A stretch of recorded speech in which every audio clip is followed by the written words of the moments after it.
Les étapes d'une réponse à un appel d'offres. 1.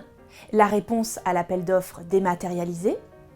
Un appel d'offres, ça se choisit, ça s'étudie, ça se construit et ça se dépose. Exemple de difficulté.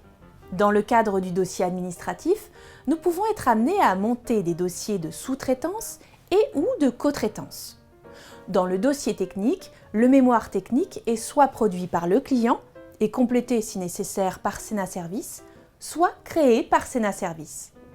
Astuce des ni quiches ni potiches de Sénaservice, un appel d'offres anticipé, préparé et bien construit est la clé du succès. 2. La phase de préparation administrative en amont du démarrage du chantier ou des prestations.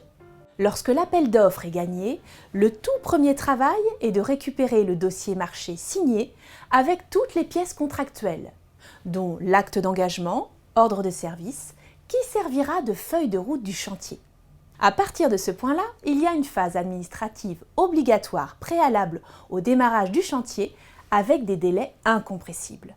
En fonction du secteur d'activité pour lequel nous travaillons, nous pouvons être amenés à établir les PPS-PS, les conventions de compte prorata, le montage des agréments de sous-traitance, les autorisations administratives, la mise en place des cautions à première demande, la collecte de tous les éléments au futur dépôt des factures sur Chorus. Astuce des ni quiches ni potiches de Sénaservice, c'est l'étape que personne ne connaît et c'est une bombe à retardement si elle n'est pas appréhendée de la bonne manière. 3. Durant l'exécution du chantier ou de la prestation, nous faisons le suivi des situations de travaux et des états d'avancement, la mise en place des cautions bancaires, le suivi de la conformité des facturations des sous-traitants, le suivi analytique de l'opération, la gestion des retenues de garantie, la relance auprès des maîtres d'ouvrage pour l'obtention des règlements, la gestion du compte prorata.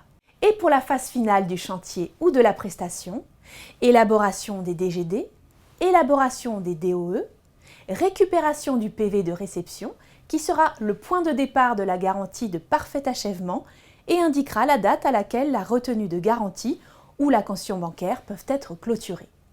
Et enfin, à N+1, la demande de déblocage de la retenue de garantie ou la clôture de la caution bancaire.